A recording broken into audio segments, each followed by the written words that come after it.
Hey everyone, today we're looking at Unit 4, Lesson 5, the standard form of a quadratic. So just to review, we have already in this unit, we've looked at factored form,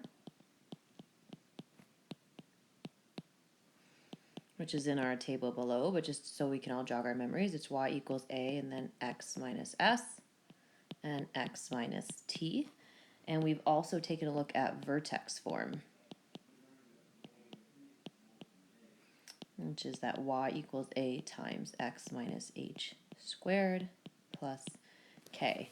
So the last one we're going to look at today, which actually we've seen when we were factoring, and we just didn't refer to it as our standard form as much, is y equals ax squared plus bx plus c. This we were just kind of referring to as a trinomial in our factoring unit, and then talking about how we could factor that trinomial. So this trinomial that we were dealing with in that last unit is actually more specifically a quadratic relation, and it's a quadratic relation in standard form. And so today we're really going to talk about how do we kind of go between all these forms we've learned so far. How do we go between factored form, vertex form, and standard form? So let's first talk about our standard form and again what information we can get when a quadratic is in this form. So our a value, just like in all the other forms, so a provides the same information, how narrow or how wide, and then also the direction of the opening.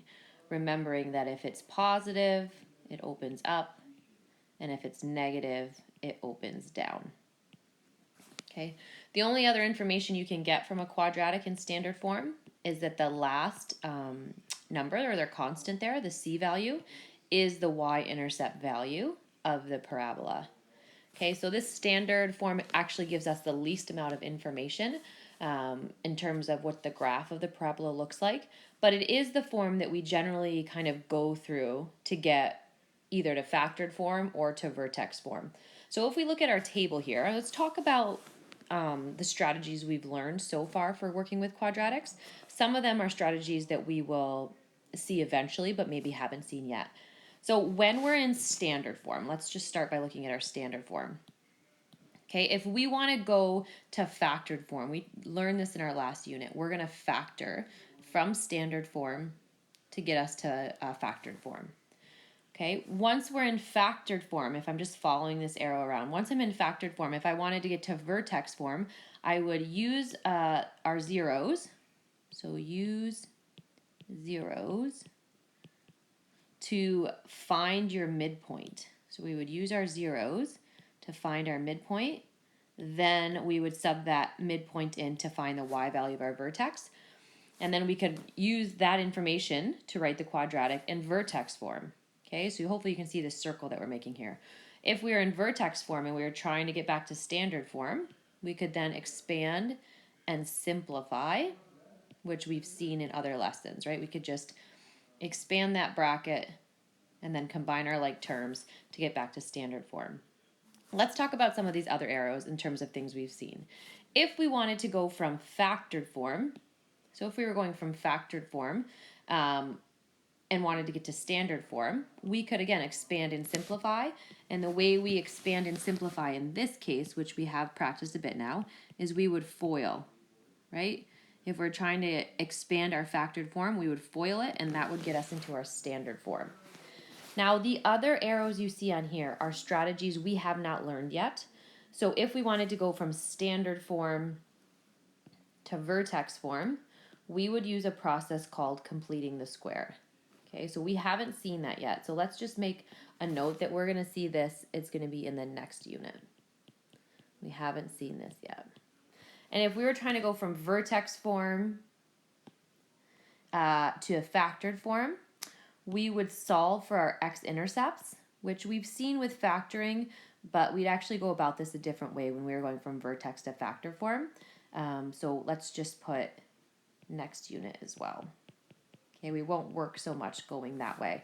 But what we will see is we will be able to go from standard form to factored form, and from factored form to vertex form, and from vertex form to standard form. Okay, so anything there highlighted in yellow, and actually let's erase this one because we've done this as well. And then if we wanted to also go from factored form to standard form by expanding and simplifying, we could also we could also do that based on what we've learned so far by just FOILing. So the only ones we haven't really covered yet is how do we go from standard form to vertex form by completing the square, and then how would we go from vertex form to factored form.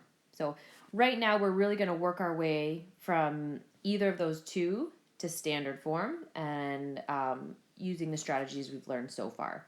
So let's take a look at some quadratics in standard form. 3.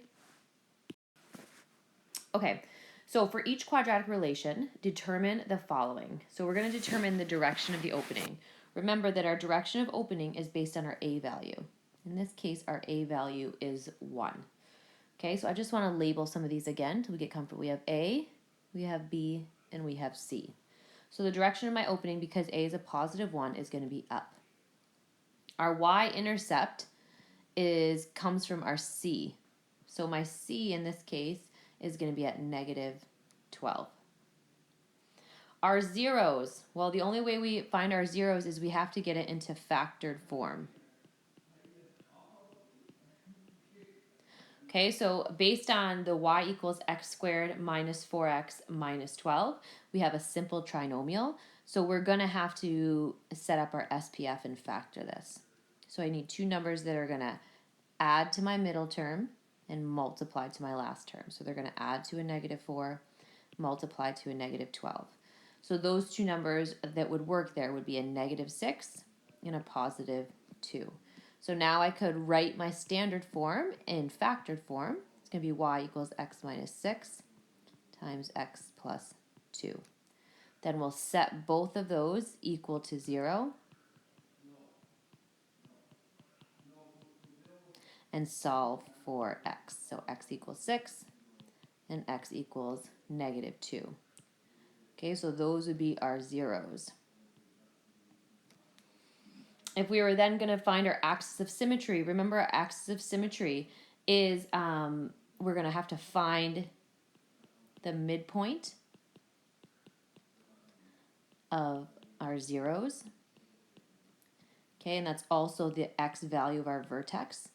So I would take the midpoint of my zeros would be 6 plus negative 2 and divided by 2. So my axis of symmetry is going to be 6 plus negative 2 is 4. 4 divided by 2 is 2. Okay. From there, if I'm trying to find the vertex coordinates, well, I know that x is part of my vertex. So I'm going to take this and I'm going to sub in to find the y value of my vertex. Okay, so I'll sub it into our equation. So the y value of my vertex, we sub it into that factored form of the equation. So anywhere I see an x, so we 2 minus 6 and 2 plus 2. So we'll simplify both of these brackets, negative 4 and 4. And the y value of our vertex would be negative 16.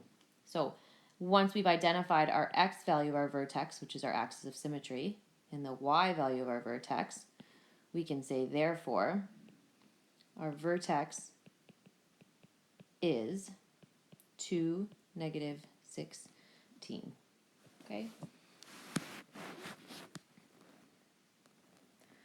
So if we just wanted to kind of make a note about our coordinates of our vertex, remember that the x of our vertex and our y of our vertex. Okay, so this comes from our axis of symmetry.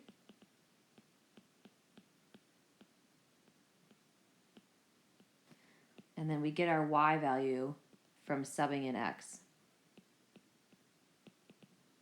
So once we have our x value, which is our axis of symmetry, take that, sub it back into the equation to get our y value. So if we wanted to do a little sketch of all of this information we just found, these are all of our key points. So let's try to plot our zeros, and we'll try to plot our y-intercept, our vertex, our axis of symmetry. So the first thing we know is we know it's going to open up, so that's number 1. Our y-intercept, number 2, is at negative 12.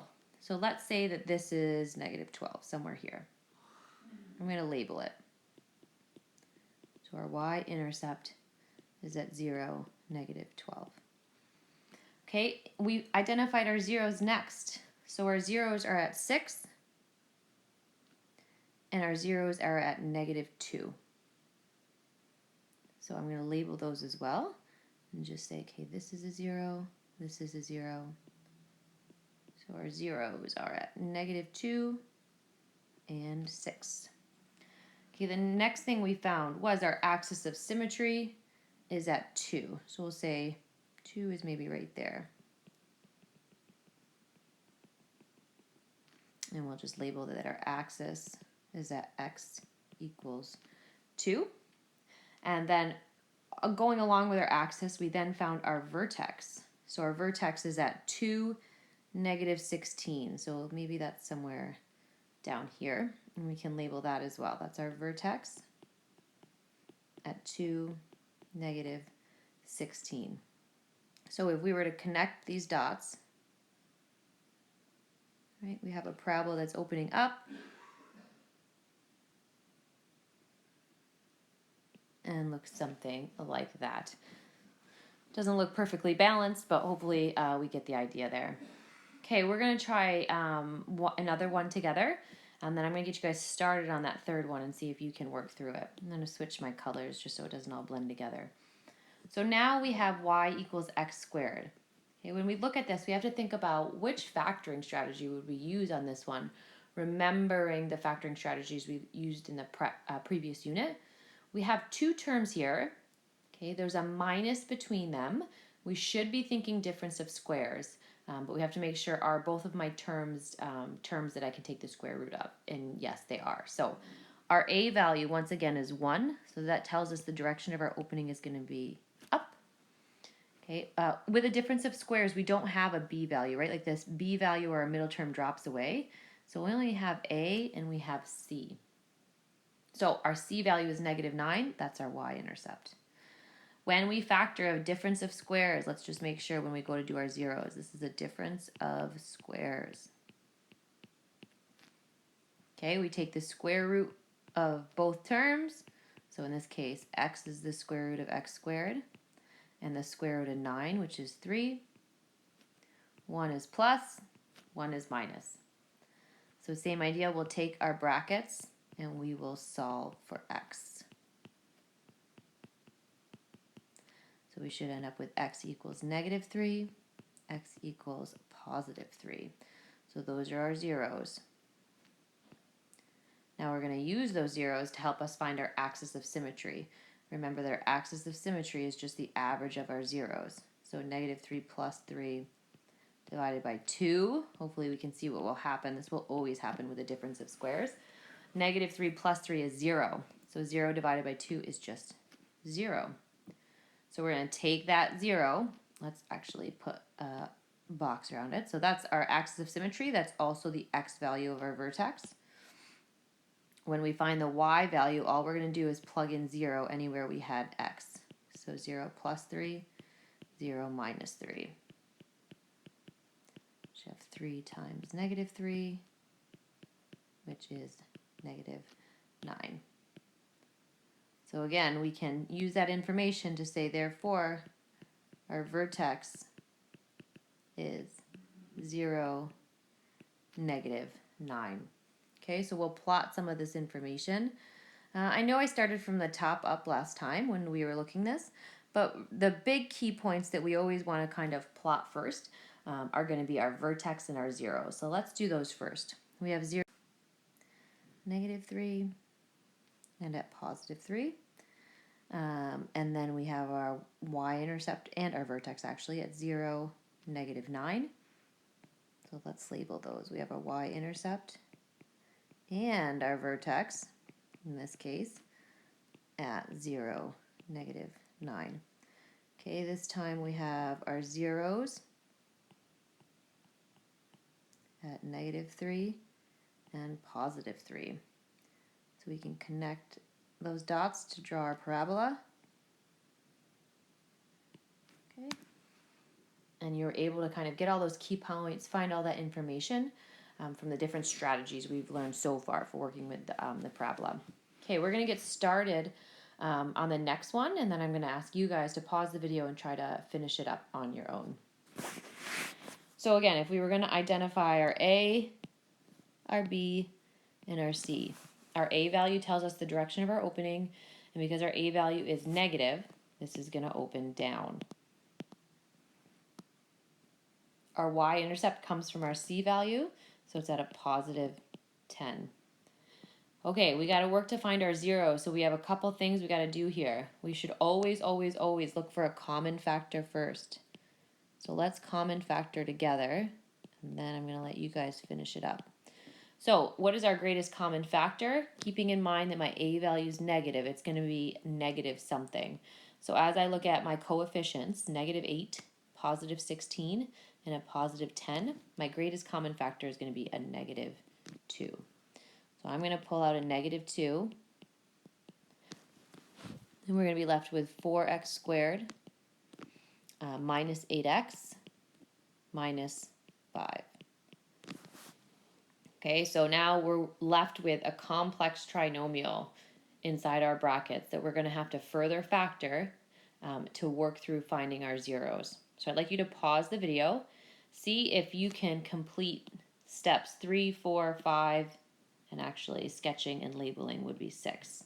Okay, so work to find your zeros, your axis of symmetry, your vertex, and then sketch and label all of those key points you found, and then come back to the video and take a look and make sure you're on the right track.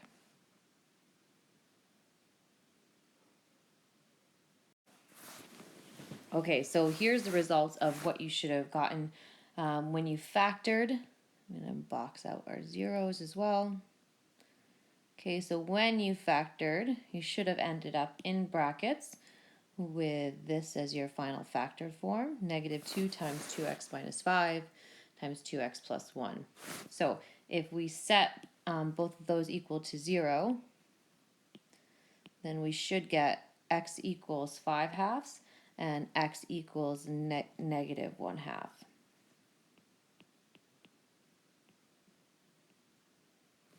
Okay, so from there we take our zeros to find the x value of our vertex. We add them together and we divide by 2 like we did here. So we took our 5 halves and negative 1 half, added them together, divided by 2, and we get our x value of our vertex at 1. Take that 1, sub it back in, get the y value of your vertex, which is 18. So we find our vertex is at 118. Then our graph is just putting all those things together. Remember that this parabola should be opening down. So our vertex we labeled at 118. Our y-intercept was at 10, and our zeros that we found by factoring are there. That is it for your note for today.